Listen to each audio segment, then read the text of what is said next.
mbokk yi ak xarit yi ñu ngi leen di nuyu di leen sant ci li ngeen ànd ak ñun ci suñu émission bi Agora di émission boo xam ne si tey saytu li nga xam ne si am na ci réew mi wala leen ciy doxal tey ñu am mbégte accueillir suñ benn invité muy Saliou Keita moom mooy jiite CICES bi mooy foire de Dakar bi. Monsieur Keita ñu ngi lay nuyu di la sant ci ñëw bi. Merci beaucoup di rafetlu invitation bi d'abord ngeen may ma nuyu téléspectateurs ak téléspectatrices yi nga xam ne ñu ngi seetaan fii ci réewum Sénégal mais également au niveau de la diaspora mais di nuyu seen responsable monsieur Mboup bi nga xam ne ni tey partenaire stratégique la pour boîte bi nga xam ne ni tudd nga ko muy le Centre international du commerce extérieur du Sénégal CICES ñenn yi di ko wax foire mais di rappeler rek que foire activité la donc su ma remercier monsieur Mboup bi nga xam ne ni c'est la personne morale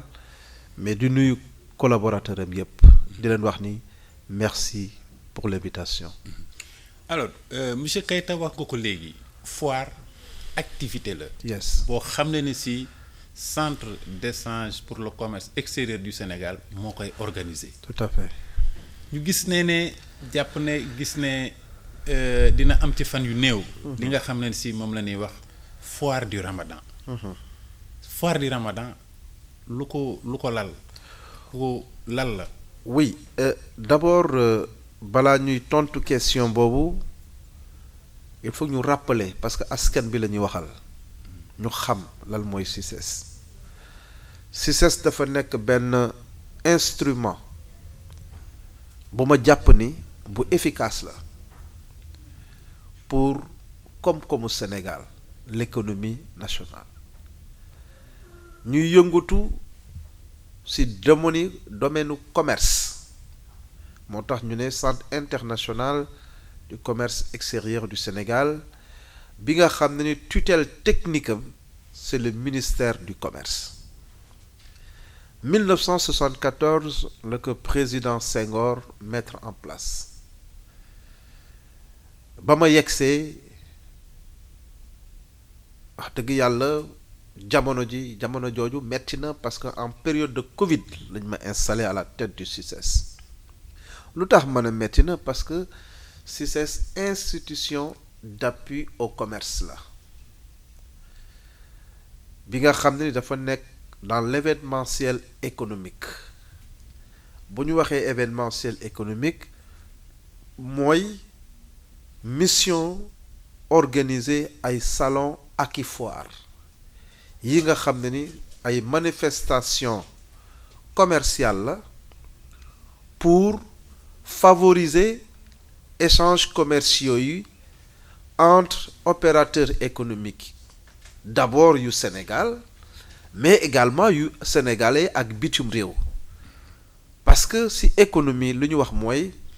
aucun pays ne peut vivre aujourd'hui en autarcie replié sur soi-même c'est pas possible parce que boo ñëwee ci réewum Sénégal dañu am produit yoo xam ne ni askan bi soxla nañ ko te ñun am nañ ko ci réew mi waaye nag dina am produit yoo xam ne ni askan bi soxla nañ ko waaye amut ci réew mi feneen réew la am dañuy dem jëli ko indi ko réew moomu tamit am na produit yoo xam ne ni seen askan soxla nañ ko amuñu ko waaye fii la am Sénégal ñoom it ñu ñëw fii kon boo xoolee ñun dañu war a faciliter rencontre yooyu faciliter échanges commerciaux yi d'abord ci Sénégal mais également au niveau national international loolu tax ma ne la ba mu mettee ñu installé ñu jamonoy Covid parce que tout simplement en tant que événementiel activités yi ñuy organiser dañuy drainer du monde te jamonoy Covid c'est interdit les rassemblements moo tax tey ñu santee ko yàlla Covid bi ak jéego yi nga xam ne ni gouvernement bi def na ko avec le président Macky Sall tey Covid bi daanaka fàtte nañ ko dañu reprendre suñu liggéey relancer encore le CICES waaye bañ koy relancer dañu def l'état des lieux pour nous mesurer le poids de la mission que son excellence le président Macky Sall nous a confiée état des lieux boobu dañuy déglu askan bi xam lan mooy orientation préoccupation askanu Sénégal parce que ñun comme dañu nekk ci événementiel ñu wax ni il faut répondre aux attentes légitimes du grand public maanaam lu mu laaj ak jamono bi tamit ñun ñu xool lan la ñu mën a def loolu tax ba ñu ñëwee tey ak orientation bu bees bi dañu wuti ay partenaires yu bees ku wax partenaires yu bees yaatal partenariat bi waaye am ay activités yu bees ba nga xam ne ni CICES dafa war a bouger ñu booster lu tubaab bi wax booster le taux d'occupation et de fréquentation lu tax ñun ñuy wooyee foire ndaxte askan bi dañu jàppoon ni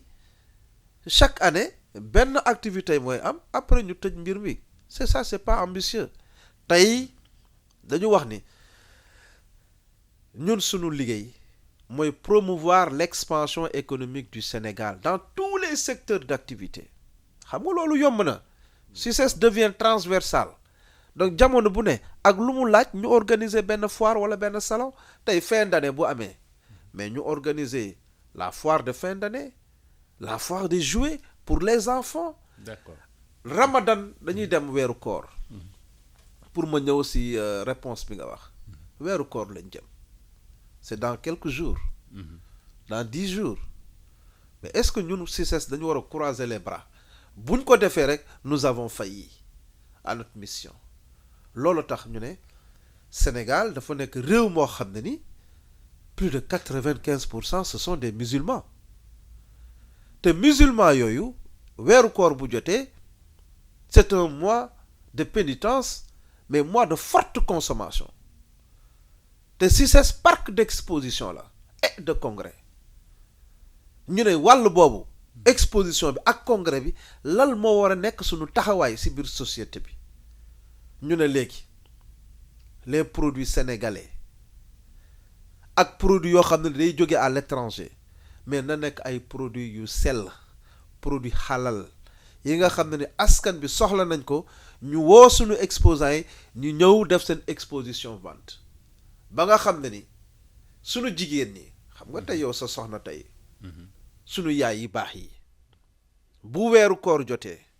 bëgg nañu changer waat seen kër mu xaaw a taaru tuuti bëgg nañu jëndee bool yu bees fan la ñuy jëndee bool yi HLM lañ jëm bëgg nañu wut ndawal yàpp bu fu mu gën a duufee fu ñuy dem Seras la ñu jëm ndaw si bëgg na am jën ju baax fan lay dem marché aux poissons ndaw si bëgg na am ginaar fan lay dem feneen lay dem waaye coono la si jigéen ñi coono la si jullit yi di bëgg produit yooyu ñu ne léegi lu ñu def nañu fexe ba centraliser lépp au niveau du CICES pendant 1 mois. maanaam tey ci weeru koor wi. li nga xam ne ni si moom la ñuy ëpp lu ñuy jëfandikoo boo ñëwee. CICES fekk ko fa. loolu moo am solo. waaw est-ce que njëg yi benn lay doon. est-ce que ci weeru koor gi comme koor weeru yërmande la. waaw jàpp naa ne yow it di nga indi yërmande ci njëg yi malgré que du yow yaay jaxe. xam nga yërmande bi fan la ñëwee. parce que sunu exposants yi activité phare bu CICES mooy la foire internationale de Dakar bi nga xam ne du marché local mais marché international la c'est l'image du Sénégal ba nga xam ne ni ren bi bañ koy def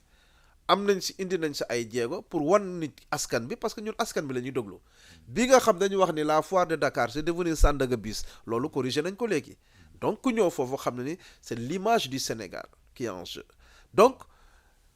bii nii wax naa la na mois de pénitence la weeru koor weeru solidarité ba nga xam ni stand yi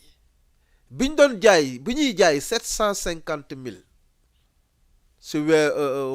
foire de Dakar la FIDAK dañ koy jaayee 250 000 muy benn 250 000 ñaareel bi mooy lal boo ñëwee FIDAK pour dugg da ngay fay ticket 500 francs ñu la non ticket bi c'est gratuit lu tax ñu def 250 000 parce que y a des charges yi mooy lal électricité bi l'eau la sécurité et la salubrité te loolu c'est un coût mënuñu ko def gratuit nañ ko def 250 000 ba nga xam ne exposants yi dinañu ñëw en masse muy benn mais ñaareel bi dinañ seeti des partenaires de bonne volonté pour ñu ñëw jàppale ñu ànd ak ñun ñoom dinañ ci am visibilité waaye nag dinañu continuer solidarité bi def lu ñuy wax ndogu gratuit aussi macha allah képp ku fa ñëw dinañ la jox nga ndogu te loolu am na solo. macha allah mais wax nga ko léegi dinañ dem wuti ay partenaires stratégiques partenaires yooyu ay partenaires yoo xam ne ni si ci réew mi la nekk wala ay partenaires internationaux la. oui xam nga tamit REDAC c'est national wute nag FIDAK la foire du Ramadan c'est national wute na ak FIDAK waaye bu ñu amee suñuy partenaires des exposants traditionnels yu nekk bitim réew yoo xam ne bëgg nañu ñëw ay réewu jullit la ñu mel ni Algérie lu mel ni Maroc lu mel ni Tunisie bienvenue loolu tax Ramadan Expo Dakar bi Algérie nangu na nekk le pays parrain ñëw parrainé ko kon ku ñëw di nga fa fekk tàndarma yu neex yu jógee bitim réew parce que mbuubeen yi bëgg nañ ko am na solo ak sekkeen yi géey ni ak yooyu ak faaleen yi kon di wax ni voilà innovation boobu la ñuy am te loolu mooy partie exposition bi kese dama la ne ni CICES parc d'exposition la et de congrès bu ñu avancé mën na la wàllu congrès bi lañ la fay indi. waaw jaaraama directeur ndax gis nañ ne ci wàllu stand yi wàññi ngeen njëg bi lool baax a baax dugg bi tamit wax nga ko c'est gratuit Ramadan la weeru koor la nekk gis nañ ne aussi ne ku fa ñëw sunu soxna yeeg sunu yaay di nga fa fekk li nga xam ne si moom ngay jëfandikoo lu bari. ci weeru koor bi. waaye wax nga ko ñu ngi ci ñu ko tuddee foire du Ramadan est-ce que ñi nga xam ne si diine rek moo leen soxal ñi nga xam ne si dañuy bëgg dem foo xam ne si tey mën nañ fa dégg ay kiiwu alxuraan xam ci lu bari gëstu ci bari ci alxuraan est-ce que loolu aussi war na fa am comme centre d'échange et de conférence. oui xam nga ni ma la waxee ni parc d'exposition et de congrès wàllu exposition waxtaane nañ ko waaye wàllu congrès bi CICES taxawaayam tax na ba nga xam ne ni Ramadan Expo bi jël nañu initiative impliquer les familles religieuses muy benn lan la ñuy xaar ci famille religieuse yooyu ne leen weeru koor weeru gën a delluwaat ci yàlla réewum Sénégal ak jeunesse bi ma gis ni tey ak réseaux sociaux yi bi ma gis ni tey ak manipulation bu bari bi war nañu gën a xelal xale yi war nañu gën a waxtaan ak xale yi war nañu gën a orienter ndaw ñi parce que ëllëgu Sénégal ñoom la ñu ne nag famille religieuse yi bi nga xam ne ñun nii nekk ay ndaw koo joxoñ ci ñun rek am na tarixa boo bokk te loolu am na solo torop pour Sénégal stabilité bii ci réew mi famille religieuse yi dox nañ ci wàlla ñun ñu wax ni ndëgëm CICES démembrement état la orientation yi nga xam ne ni état mi ngi koy am war nañ ci bàyyi xel pour jàppale état ci tabax réew mi donc les familles religieuses dinañu ñëw organiser ay conférences religieuses Cheikh Ahmadou Bamba Khadimu Rasoul lal moo nekkoon taxawaayam weeru koor maam Limaamu Laay lal moo nekkoon taxawaayam ci weeru koor en tant que ndaw kër diine yépp loolu tax on a été reçu par Seydina Issa Laay bu Laayeen on a été reçu Massalikul Jinaan Makiou Faye représentant de Cheikhul Khadim fii ci Dakar seeti nañ ko mu gën ñu ñaax ne lii kat boo leen ko téye dina dem bu ëpp doole fi nag te gëm naa ko c'est une question d'ambition et il faut se donner les moyens kon seeti nañu Massalikul Jinaan dem nañu seeti Omarien yi Cerno Madani sama baay ju baax ji recevoir ñu waxtaan ak ñun ñu dem seeti ñaseen yi Sëriñ Maay ma Cissé recevoir ñu waxtaan ak ñun defal ñu teraanga bu àjjuma jotee ñu war a dem Tiwaawan bu ñu jógee Tiwaawan dem Njaasaan ñëw organiser ko te li si gën a neex mooy tarixa yooyu dinañ fi def lu neex. waaw lan par exemple. maanaam tarixa yi bu ngeen leen boolee ci mbir mi lan ci indi ay waxtaan la ñuy indi wala ay waaraate la ñuy indi wala ay conférence ci jëm ci tarixa bi wala bu jëm ci l'islam bi naka la tarixa yi di indee seen participation. waaw xam seen participation mooy ñoom dinañu ñëw waxtaane d'abord l'islam waxtaane taxawaayu këru diine boobu ci weeru koor fexe ba nga xam ni jullit yi dinañu gën a joxante loxo parce que 97% musulmans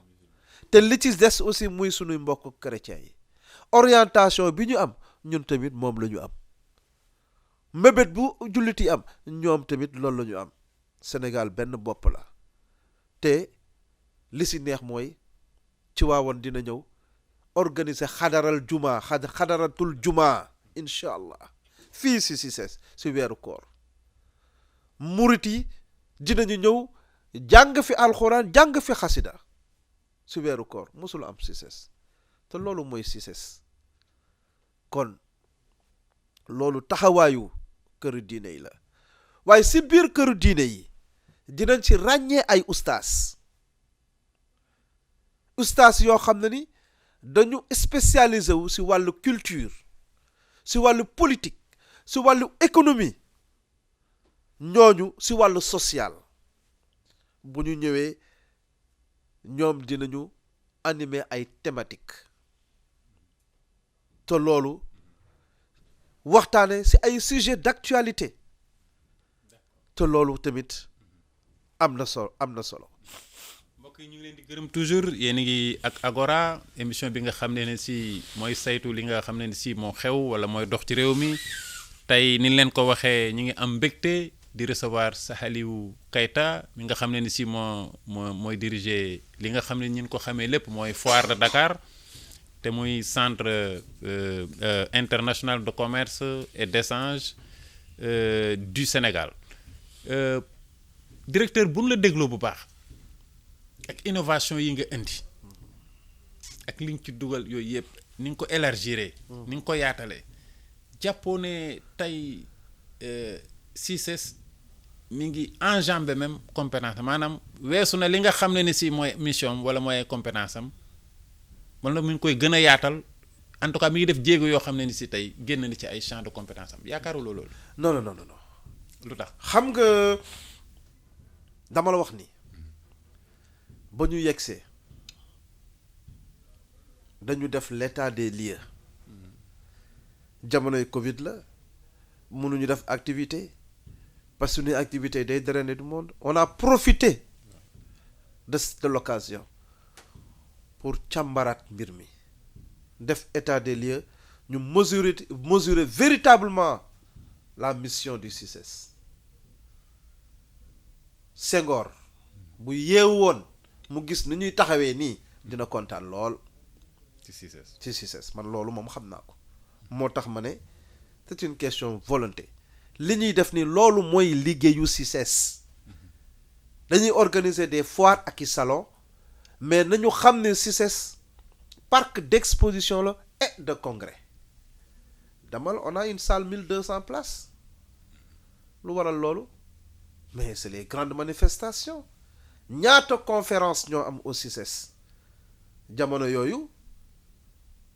damay tudd ay King Fat amu fi ay Radisson amuñu fii. yàgg na 1974 les plus grandes conférences mondiales fii la amee. yi ñu defee fii ci Dakar. defee fii si Dakar. moo tax ma ne la vision elle était très belle. Et notre génération. nous n'avons pas le droit de trahir cette belle vision. festival mondial des arts. am na fi am na fi. kon au tey jii CICES bi nga xam ne dañu on est frappé par la vétusté de nos infrastructures ba ñëpp bëgg daw di dem feneen. di wax askanu Sénégal CICES c'est leur patrimoine ñu war ko defaraat. di nuyu le président de la République Macky Sall ba nga xam ne ni ba ñu demee seeti ko waxtaan ak moom ne ko lii mooy maquette futuriste du CICES lii mooy orientation du CICES li mu njëkk a wax mooy bu kenn laalati un seul mètre carré à usage d'habitation parce que tout simplement amul parc d'exposition boo xam ne ni am nga moins de 100 hectares fii on était à 107 hectares tey moins de 30 hectares parce que l'autorité le président Abdoulaye Wade lañ ay conseillers techniques am dañ ko wax loo xam ne amul ba mu nangu xaatim ñu dagg surface yi jox ko ñu def ko ay kër te tey ñépp xam nañ ni l'événementiel économique le parking fait partie nit ñi mënuñu ñëw di jënd ki jaay te amuñu fu ñuy gaare seen oto te loolu mooy indi embouteillage kooku beneen sujet la. d'accord mais di wax ni ñu gis suñu rôle defuñu leneen parce que boo jëlee le conseil d'administration du CICES ministère de la culture mi ngi ci secteur privé mi ngi ci te ministère de la culture bi ci nekk wane na ni loolu tamit suñu champ de compétence la bokk kon ñu ñëwaat ci innovation yoo xam ne ni am nañ ko ci Ramadan Expo Dakar. wax naa la famille religieuse yi. wax naa la ci biir famille religieuse yi dañu jëlee ay ustaas génne leen yu spécialisé wu ci fànn yu bari mais daara yi tamit am nañ solo lool. tout tànk yi. d'accord alors directeur général wax nga ko léegi vous avez parlé de la vétusté du matériel ndax nag foire bi yàgg na ban ko tabaxee ba léegi xëy na matériel beeg. non des infrastructures. am nañu matériel yu bees yoo xam ne ni Saliou Koité ba mu ñëwee ak i partenaire am. on a renouvelé pratiquement tout le matériel. d'accord mais ñu ngi gën a tàllal suñu loxo. pour que le secteur privé ñëw dugal ci loxoom ñu ànd ñu defar kër gi. d'accord dinañ ñëw ci matériel boobu bu bees bi ngay wax renouvellement matériel bi mais infrastructure yi. yàgg na ndax depuis 1960 la woon. absolument 74. depuis 1974. dëgg la. waaye gis nañ ne boobu ba léegi bu CICES wootee maanaam surtout mois de décembre. ñëpp ci jublu ñëppay ñëw. day am benn rush de population. loolay dëgg pour yow lan la lu ko waral fondamentalement qu'est-ce qui explique ce rush là des populations au CICES surtout au mois de décembre. waaw xam nga mois de décembre. bi nga xam ne dañuy organiser la foire internationale de Dakar. dafa nekk événement un grand événement. bu may wax un grand rendez-vous du commerce rendez-vous africain du commerce bi nga xam ne ni dafay def Dakar la capitale des affaires FIDAK bii passé ñaata on a eu 31 nationalités yu ñëw participer ko y compris le Sénégal am 12 délégations gouvernementales ndaxte wax naa la ni la mission du CICES c'est de promouvoir l'expansion économique du Sénégal secteur bu ne parce que foire générale la dem nañu seeti représentation diplomatique yi nekk fii waxtaan ak ñoom ñu bari dellu si waat ñu impliquer encore la ville de Dakar parce qu'on a dit la foire internationale de Dakar on n'a pas dit la foire internationale de Koupentoum mais de Dakar avec l'implication des autorités municipales de la ville de Dakar donc ñenn yi mais comment il fait non moi je suis l'État il faut transcender tout ce qui est clivage politique ñu defar ànd ñun ñëpp ñu defar Dakaru parce que CICES foire bi ñu xamoon ba ñëpp doon ñëw waaye ñu bari ñëwutuñu woon ndaxte dañu waxoon boo demee foire Dakar c'est devenu Sandaga bis ma ne leen non nañu déglu askan bi nañu def loo xam ni askan bi dina retrouver wu encore si li ñuy def moo tax on est allé vers la professionnalisation plus de professionnels que d'informels mais on n'a pas écarté parce que le secteur informel détient aujourd'hui l'économie sénégalaise. L'économie du Sénégal est portée aujourd'hui à hauteur de 97% par le tissu, par le secteur informel. Loolu tax tey ñun bu ñu ñëwee on a essayé de professionnaliser ñu xam ni foire boo fay dem FIDAK la finalité ce n'est pas de vendre mais c'est pour nouer des partenariats. D'accord. Am ay contacts yu bees wane say produits njaay mi après lay ñëw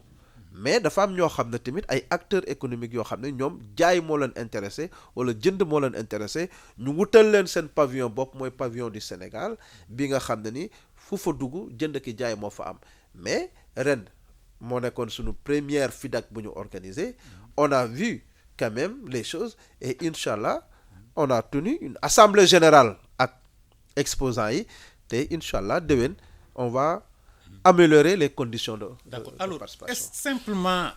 nouer des partenariats qui vous distinguent, qui vous singularisent ou vous particularisent de Sandaga Bis, le terme que vous récusez? Est-ce que c'est simplement ça, nouer des partenariats? Non, et la seule différence c'est loin de qui là. vous oppose? Non. Au-delà de ça. Sandaga Bis bi lii ñuy différence bi mooy xam nga tey boo demee marché Petersen pëccoxoo bi micro yi rajo yi alors c'est pas comme ça la foire de Dakar de décembre image du Sénégal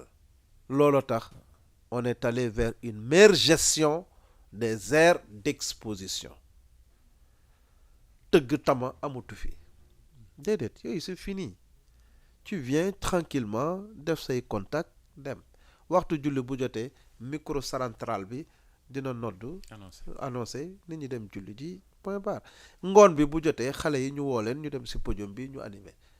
c'est comme ça donc boo xoolee ñu bari ñëwaat nañu y a beaucoup d'entreprises yoo xam ne dañ doon ñëw FIDAK ñëwatuñu mais elles ont regretté ñenn ñi aussi bugguñu woon ñëw mais dañu dem seeti leen wax ak ñoom ils ont compris que vraiment démarche bi ak li ñu wax am nañu yaakaar donc ñëw nañu ils ont accepté tey lu mel ni Algérie bi nga xam ne ni am na jamono dañu bëggoon sax teggi seeni bagages pour ñibbi gedd mais tey c'est l'Algérie qui a pris la parole pour féliciter la direction générale du CICES donc comme ni ma la ko waxee ni mbir mi du direction générale du CICES mbir mi ñëpp la c'est inclusif la presse dañ leen di déglu wax leen ñu lal ngeen dégg sur le terrain wax leen ñu corriger ko tey le grand public ñëpp ñun dañuy déglu ñëpp parce que bu fekkee dañ la teg à la tête d'une structure boo xam ne ñëpp ko bokk déglul ñëpp boole si ñëpp loolu moo am solo moo ñu joxe li. Alors vous avez certainement, beaucoup l'auront constaté, une touche et une démarche inclusive dans le management de cette entreprise publique mais est-ce que fondamentalement ce n'est pas la foire, ce n'est pas simplement deux axes, promouvoir les articles sénégalais, nationaux, et s'ouvrir au monde extérieur. Mais également la promotion de la culture. De la culture. Parce que la culture également, c'est un produit. Oui. Comment moo tax bu ñuy organiser la foire de Dakar, ñu organiser ce qu'on appelle les rendez-vous de la jeunesse. Rendez-vous de la jeunesse parce que jeunesse au Sénégal ay talent yu extraordinaire au plan culturel. Rendez-vous de la jeunesse chaque mercredi chaque samedi xale yi dañ doon ñëw di def ay concours de one man show concours de bac c'est le bokk concours de chant concours de danse urbaine yooyu yëpp ñu def ko xale yi bëgg ko loolu def nañ ko avant FIDAK bi ba mu jotee ñu ñëw organiser demi-finale ak finale te bëgg nañu initier loolu de façon pérenne parce que ñun ba ñu nekkee xale mais dañ doon foo mais xale yi foowutuñu te si c'est cadre bi war nañu xool naka lañ mën a def ba ndaw ñi tamit gis ci seen bopp loolu tax tey la nouvelle orientation du CICES au-delà d'en faire un hub économico-culturel nous voulons que le CICES nekk un centre des affaires de la promotion culturelle mais également des loisirs. Tout à fait. Alors, je rappelle que cette émission est à la fois en français et en wolof pour toucher le maximum de téléspectateurs et surtout nos éditeurs et qui nous suivent partout au Sénégal. Alors, monsieur le directeur général, est-ce que vous, en termes de création d'emplois, le CICES quand même te donne gis ñu bëri daan daw ñëw. CICES pour bindu. pour am ci liggéey. ñu bëri aussi yàkkamti woon na loolu aussi. loolu la ñuy wax le personnel d'appoint. waaw dans tous les centres d'exposition, les grandes foires, il y a des recrutements qui se font pour accompagner la structure par rapport à certaines activités, certaines tâches. looloo tax au niveau du Sénégal bu FIDAK jotee ñu bari ndaw yu bari dañuy ñëw di wut xëy pour 3 semaines maximum 1 mois mais bu ñu ñëwee def état des lieux bi lu ñu ci jàngat mooy wax dëgg yàlla politiciens yi ñoo ko doon accaparé wu yónni seeni ndaw ñu ñëw gérer ko te ndaw yooyu ne répondent pas aux besoins du CICES par rapport ak liggéey bi leen di xaar loolu tax man je suis politique, je suis de l'Alliance pour la République, mais j'ai dit attends, président de la République Macky Sall, il m'a mis ici pour répondre aux préoccupations des Sénégalais te dama nekk ci gouvernement boo xam ne ni comme tous les gouvernements du monde d'ailleurs qui sont frappés par la question de l'emploi quand même des jeunes. Il y a combien de jeunes ici qui ne font pas de la politique, qui viennent de Mbadakhoune, amuñu fi nijaay amuñu fi bàjjan amuñu fi dara, ce sont des étudiants mais ñooñu bu ñu xamul kenn waru leen dimbale. C'est pas vrai, c'est pas normal. Où est la démocratie dans tout ça? Il faut être acteur politique pour que nga inséré wu. Il faut nga am nijaay wala bàjjan pour que nga inséré wu. J'ai dit non, liggéey bi ñu ma dénk liggéey boobu laa bëgg def résultat, mériter la confiance du président Macky Sall, mais également servir mon pays, surtout servir mon pays. On a signé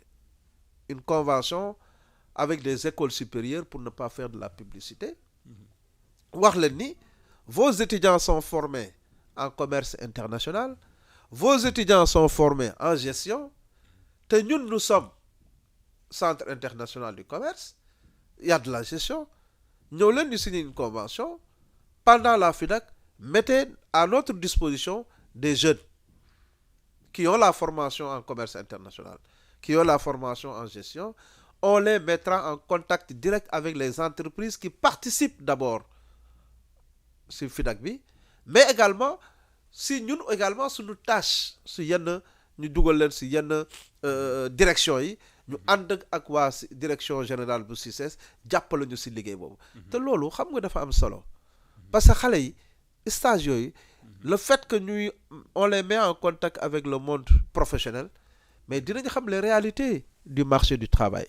te yenn xale yi jaare nañ foofu ba am emploi ba inséré wu ñun personnellement CICES jëlee nañ ci ay gosses yoo xam ne ils sont très bons ba tey maintenir nañ leen defal leen ay CDD en attendant que situation bi amélioré wu, pourquoi pas jox leen ay CDI.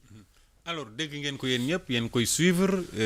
directeur général CICES Saliou Keita mu am tamit koo xam ne ni si am na benn démarche boo xam si c'est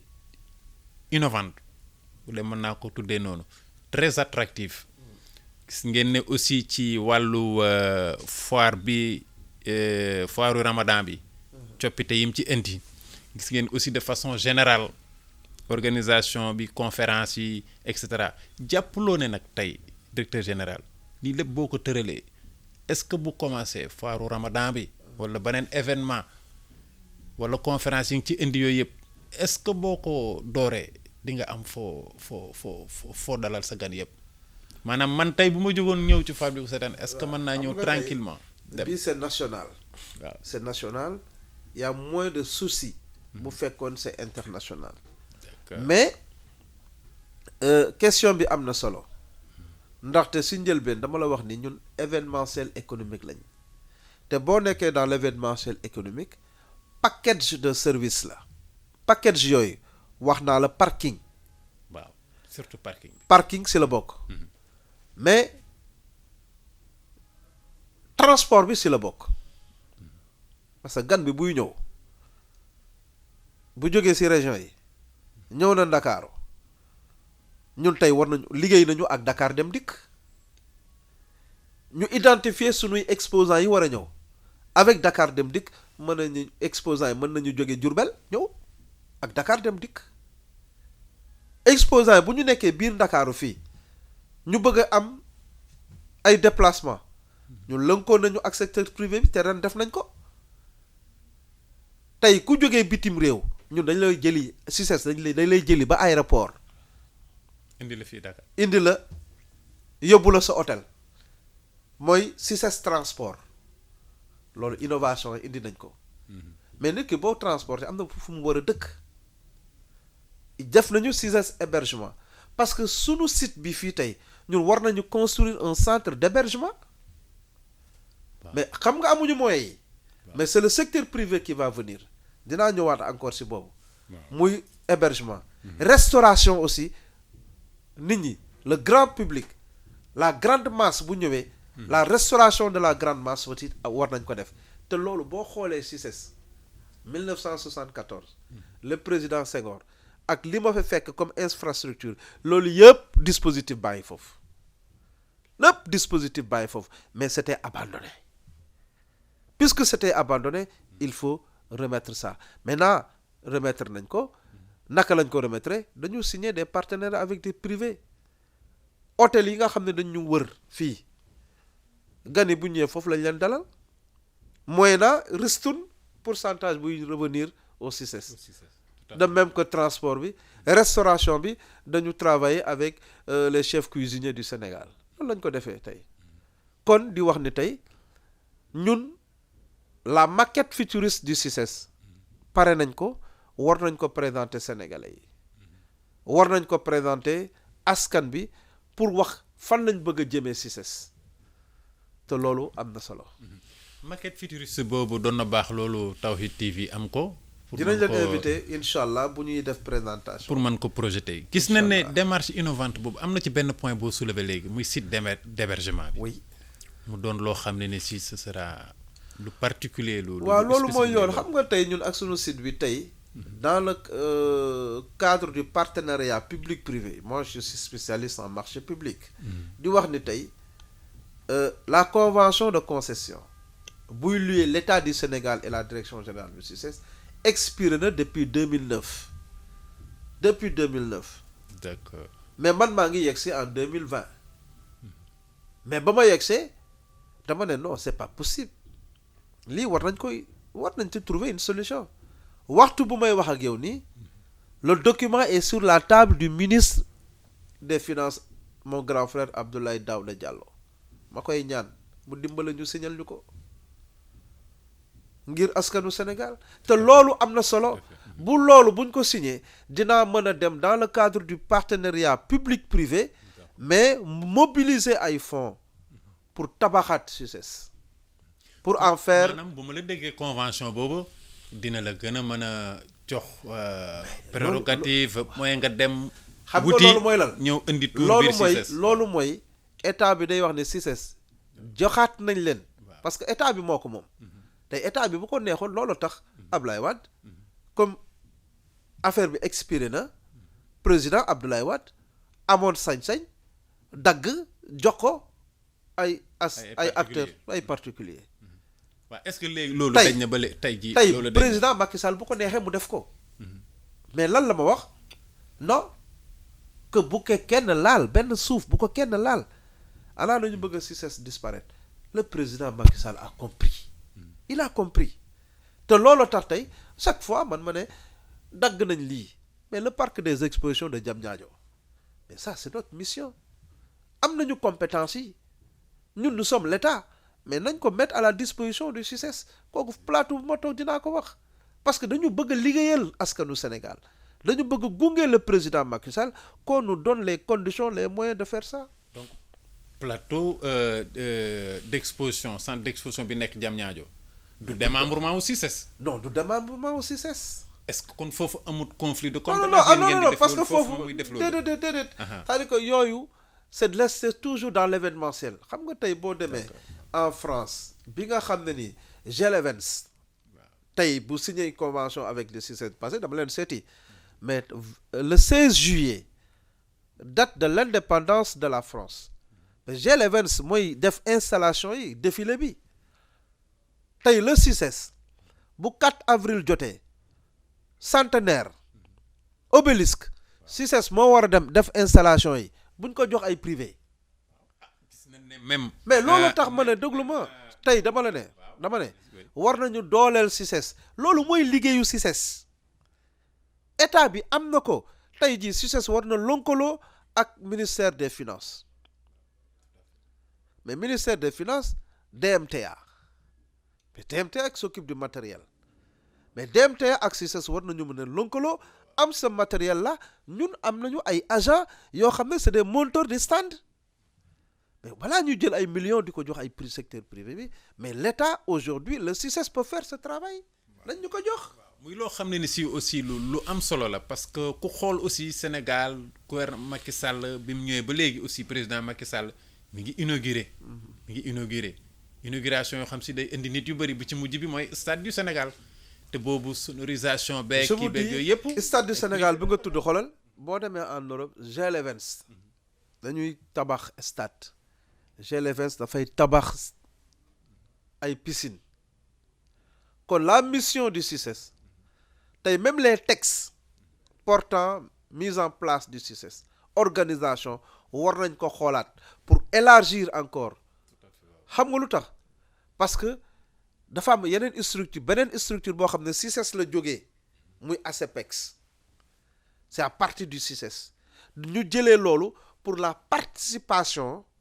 des acteurs économiques sénégalais à des foires tey l'organisation des foires la coordination des foires et salons loolu CICES loolu mooy liggéeyam parce que CICES vitrine la mais participation boobu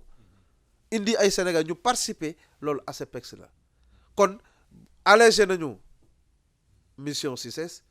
mais à l'image des autres structures yu nekk à l'étranger yi jouent le même rôle que CICES événementiel économique mais war nañu xoolaat encore. alors fukki minute moo des ci waxtaan wi ñu ngi continuer toujours ak monsieur Keita muy directeur général u CICES jàppalu ne tey jot na ñu xool entreprise publique yi nun leen mën a réadapter seen mission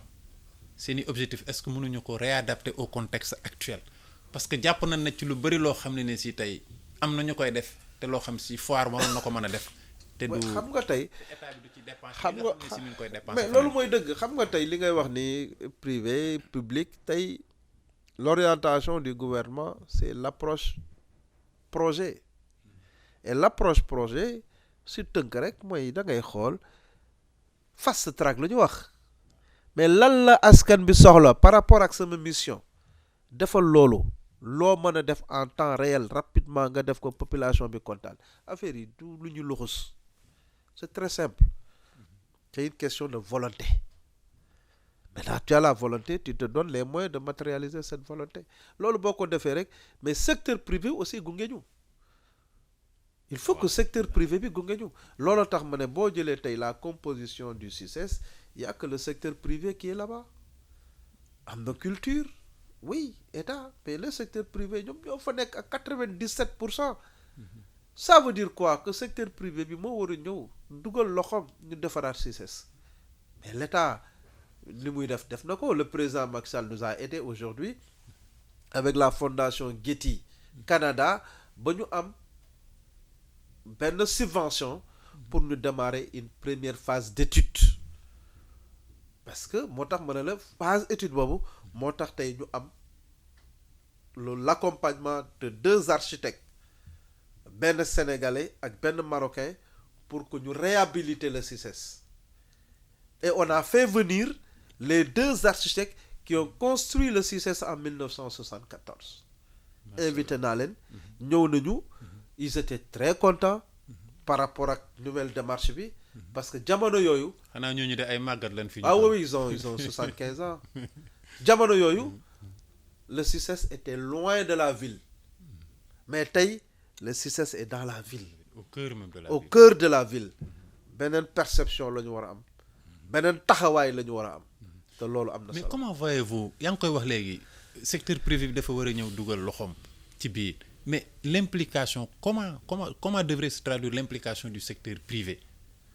oui mais Au niveau moom laa lay de la- wax ni dans c'est-à-dire que tey c'est le PPP le partenariat public privé. Public-privé. D'accord. aujourd'hui le Sénégal ñun CICES tey jii dañuy wax indi suñuy projet teg la maquette futuriste. Ouais. mais bu ñu waxee par exemple mi ngi nii on veut en faire un hub économico-culturel un centre des affaires tey dañuy voyager tey boo voyager les grands marchés. Tout à fait. les grands marchés les grands hypermarchés tout ça mais on doit l'avoir aussi c'est parce qu'il y a de la place. Tout à fait. mais jënd ki jaay bi am na solo tey au niveau de Dakar tey boo demee dëkk yu bari da ngay dugg ci aéroport yi mais da ngay def defi sa shopping mais comment mais lu baax loolu ñun tamit bëgg nañ ko. Tout à fait. donc un centre des affaires la promotion culturelle les acteurs culturels dañu war a am fu ñuy fooye fu ñuy répéter fu Est-ce que ñuy c'est pas le jouer point faible même de vos activités la promotion des activités culturelles. mais moom laa lay wax ni moo tax ñu bëgg indiwaat nee naa la mission du CICES ce n'est pas seulement ñu organiser benn foire non il faut faire beaucoup de foires vous allez voir que d'ici ay quelques jours dinañu dem Saly signer convention avec la commune de Saly pour organiser une foire internationale parce que ku wax Saly wax Carrefour Oui, ku wax Saly oui. wax tourisme wax artisanat wax culture mais yooyu on peut organiser des salons le salon du tourisme le salon de la gastronomie fexe ba délocaliser nos activités moo tax ñu ne CICES n'est pas une structure régionale nous sommes national dinañ dem dans les régions orientation boobu le président joxe madame le ministre Assome Diatta taxaw si ànd ak ñun di ñu jàppale pour que ñu dem désormais dans les régions fexe ba valoriser davantage les ressources locales muy benn national mais un CICES international bi nga xam ne ni dinañu dem à l'étranger lëkkaloo avec nos pays frères fexe ba nga xam ne ni opérateurs économiques yi dinañ leen gën a jaxasoo moo tax on prépare la foire des produits sénégalo-turcs. D'accord. APRO7 la foire des produits sénégalo-marocains mais loolu yëpp ñu ngi ci te dinañ ci yegg incha allah. Toute dernière question maintenant professeur directeur général quel est votre dernier mot ban message ngay yónnee askan wi ci foiru Ramadan bi nga xam ñu ngi koy waaj commencé ak lan nga gis aussi pour la promotion économique en tout cas des produits. waaw di wax ni tey am na structure yu bari yoo xam ne nangu nañu ànd ak ñun lu mel ni Prodac lu mel ni direction des petites et moyennes entreprises. yu mel ni COSEC. yu mel ni port autonome de Dakar. ak yeneen structure ONG. la Ligue islamique la Banque islamique. ñooñu yëpp nangu nañu ànd ak ñun. servir le Sénégal. bi nga xam ne ni ñu ngi def liggéey bi am solo dinañ ñu gunge. fondation Servir le Sénégal fondation Servir le Sénégal. ak yeneen i fondation yi nekk dans le domaine social pour que képp ku woor waxtu dog boo duggee ñu jox la nga dog. képp ku woor bëgg a jënd looy yóbbu sa kër boo ñëwee CICES di nga ko fa fekk. waaye la presse ñu ngi leen di jaajëfal bu baax. yéen a ngi jàpp ci liggéey bi wasaare. information bi. te kenn du votre télévision. Tawhid TV yéen a ngi def lu am solo. te loolu moo waral tey mu signé ak yéen une convention. parce que liggéey bi ngeen di def Sénégal loolu la ñuy xaar ci yéen. donc presse yépp ñu ngi leen di jaajëfal. même la presse internationale. parce que ñu ngi may seet si maa ngi waxtaan ak ñoom dans le cadre CICES international. te loolu mooy li war. jërëjëf mu doon directeur général CICES Saliou Keita koo xam ne ni si boo xoolee doxalinam daal jàpp nañ ne ñëpp lay boole tax moom jàpp na ne lu Sénégal moom sénégalais yëpp ko bokk. et que donc boo gisee même ci wàllu liggéey beeg ci wàllu entreprise privée yi ci wàllu yeneen secteur d'activité yi ñëpp la boole indi bëgg ànd ak ñoom liggéey def ci foire bi loo xam ne ni si kenn defu ko fi woon maanaam démarche boobu la ñuy wax en français démarche inclusive ñu defoon waxtaan bi tey ci wolof pour bëgg askan wi ñuy seetaan ñëpp mën ko jot mën a xam li ñuy wax mën a xam mbëbëtam mën a xam aussi mbëbëtu Tawhid TV bi nga xam ne ni si lépp lu jëm ci renforcer sunu foi ñu ngi koy def lépp lu jëm ci promotion économique des produits locaux mi ngi ciy dox ay jéegu yu am solo